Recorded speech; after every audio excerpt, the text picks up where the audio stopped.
നമസ്കാരം. ഇന്നത്തെ കോഴിക്കോടൻ വാർത്തയിലേക്ക് സ്വാഗതം. തിങ്കളാഴ്ച മുതൽ രാപ്പകലില്ലാതെ പെയ്ത കനത്ത മഴയിൽ വിറങ്ങലിച്ച് ജില്ല.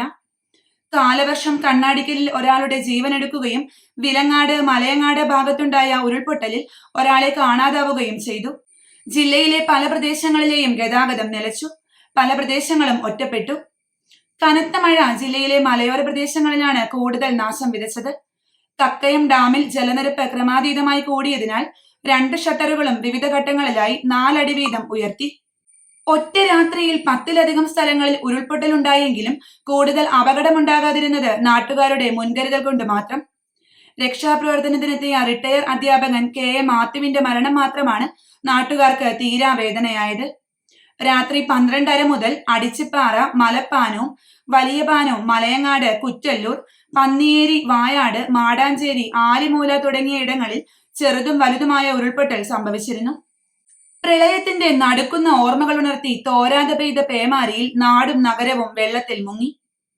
പൂനൂർ പുഴയിൽ ജലനിരപ്പ് ഉയർന്നതോടെ ദേശീയപാതയിൽ മൂഴിക്കലിൽ രാത്രി വെള്ളം കയറി. പുലർച്ചെയും ജലനിരപ്പ് ഉയരുകയാണ്. രാത്രി ഇതുവഴി എത്തിയ വാഹനങ്ങൾ ഏറെ പ്രയാസപ്പെട്ടാണ് കടന്നുപോയത്. ഉരുൾപൊട്ടി മലവെള്ളപ്പാച്ചൽ കൂടിയതോടെ ചാലിയാറും കടലുണ്ടിപ്പുഴയും കരകവിഞ്ഞത് 100 കണക്കിന് കുടുംബങ്ങളെ വലച്ചു. താഴ്ന്ന പ്രദേശങ്ങളിലെല്ലാം വെള്ളം കയറി. കനത്ത മഴയിൽ ഇരുവഞ്ഞിപ്പുഴ, ചാലിയാർ, ചെറുപുഴകൾ കരകവിഞ്ഞൊഴുകി. റോഡുകൾ വെള്ളത്തിൽ മുങ്ങി. ഒട്ടേറെ ഗ്രാമങ്ങൾ ഒറ്റപ്പെട്ടു. പ്രധാന റോഡുകളും വെള്ളത്തിൽ മുങ്ങി. ഗതാഗതം സ്തംഭിച്ചു. വീടുകളിലും വെള്ളം കയറി. നഗരസഭയിലും പഞ്ചായത്തുകളിലും ദുരിതാശ്വാസ ക്യാമ്പുകൾ തുടങ്ങി. മയ്യഴിപ്പുഴയുടെ ഉത്ഭവ കേന്ദ്രമായ വിലങ്ങാട്ടുപുഴ കലിതുള്ളിയാൽ ആ കലിയിൽ കലങ്ങുന്ന ജീവിതങ്ങൾ പുഴയോരവാസികളുടേത് മാത്രമല്ല, പരിസരങ്ങളിലുള്ളവരുടേതെല്ലാമാണ്. ഇന്നലെ സംഭവിച്ചതും അതാണ്. ജാതിയേരി, ചെറുമോത്ത് ഭാഗങ്ങളിലെ ഒട്ടേറെ വീടുകളിൽ വെള്ളം കയറിയതിനിടയിലാണ് 3 വയസ്സുകാരൻ സഹലിന്റെ ദാരുണമായ മരണം സംഭവിച്ചത്. ചെക്യാട്ട് വെള്ളത്താൽ ചുറ്റപ്പെട്ട ഒട്ടേറെ പേരെ ദുരന്ത നിവാരണ സേന രക്ഷപ്പെടുത്തുകയായിരുന്നു. വിലങ്ങാട് ഉരുൾപൊട്ടലിൽ കടവൂർ സണ്ണിയുടെ വീട്ടിൽ അഭയം തേടിയ 35 പേർക്ക് ലഭിച്ചത് പുതുജീവൻ. വിലങ്ങാട് മഞ്ഞച്ചേളിൽ ആദ്യം ചെറിയ ശബ്ദത്തോടെയാണ് ഉരുൾപൊട്ടിയത്.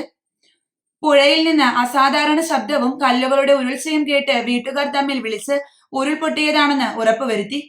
ഉടനെ മലയുടെ മുകൾ ഭാഗത്തു നിന്നുള്ളവരോട് മാറി നിൽക്കാൻ ഫോണിലൂടെയും മറ്റും വിവരങ്ങൾ കൈമാറി.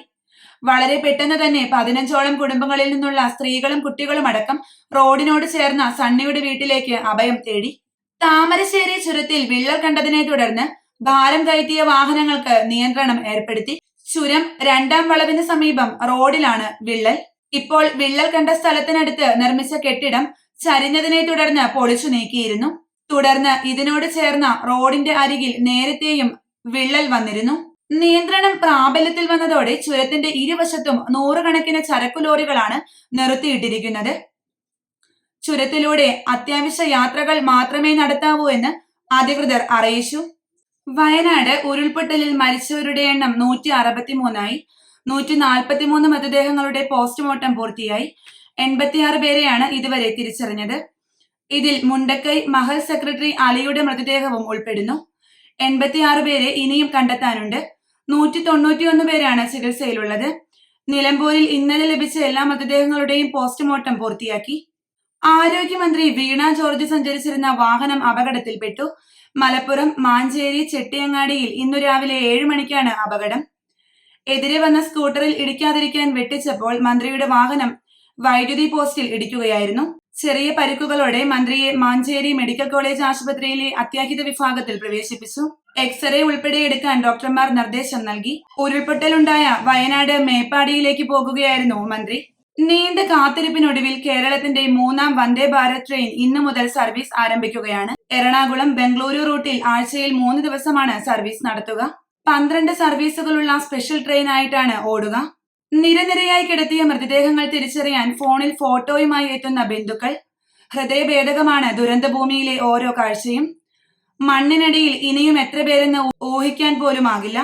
മുണ്ടക്കയിലെ 540 വീടുകളിൽ ബാക്കിയുള്ളത് വിരലിൽ എണ്ണാവുന്നവ മാത്രം. 2 ഗ്രാമങ്ങളാണ് നാമാവശേഷമായത്. 100 കണക്കിന് ആളുകളെ ഇനിയും കണ്ടെത്താൻ ബാക്കി. ജീവനും ജീവിതവും കയ്യിൽ പിടിച്ചോടിയവർ ഉറ്റവർക്കായി നെഞ്ചുലഞ്ഞ് തിരയുന്നു. ദുരന്തത്തിന്റെ വ്യാപ്തി എത്രത്തോളമുണ്ടെന്ന് കാണിക്കുന്നതാണ് ഓരോ ദൃശ്യങ്ങളും. ഇന്ന് അർദ്ധരാത്രിയോടെ ട്രോളിംഗ് നിരോധനം അവസാനിക്കുന്നതോടെ ഹാർബർ വീണ്ടും സജീവമാകും. 450-ലധികം ബോട്ടുകളാണ് ബേപ്പൂർ ഹാർബറിൽ നിന്ന് മത്സ്യബന്ധനത്തിന് സജ്ജമായിരിക്കുന്നത്. ബോട്ടുകളിൽ ഐസും ഇന്ധനവും കുടിവെള്ളവും നിറയ്ക്കുന്ന തിരക്കിലാണ് തൊഴിലാളികൾ. കേരളത്തിൽ ഓഗസ്റ്റ് 3 വരെ അതിശക്തമായ മഴയ്ക്ക് സാധ്യതയെന്ന് കേന്ദ്ര കാലാവസ്ഥാ വകുപ്പ് മുന്നറിയിപ്പ് നൽകി. ഇന്ന് മലപ്പുറം, കോഴിക്കോട്, വയനാട്, കണ്ണൂർ, കാസർഗോഡ് ജില്ലകളിൽ ഓറഞ്ച് അലർട്ട് പ്രഖ്യാപിച്ചു. ഇടുക്കി, തൃശൂർ, എറണാകുളം, പാലക്കാട് എന്നിവിടങ്ങളിൽ യെല്ലോ അലർട്ടാണ്. വ്യാഴാഴ്ച കണ്ണൂർ, കാസർഗോഡ് ജില്ലകളിൽ ഓറഞ്ച് അലർട്ടാണ് പ്രഖ്യാപിച്ചിരിക്കുന്നത്. ഈ വാർത്താ ബുള്ളറ്റിൻ ഇവിടെ അവസാനിക്കുന്നു. നന്ദി, നമസ്കാരം.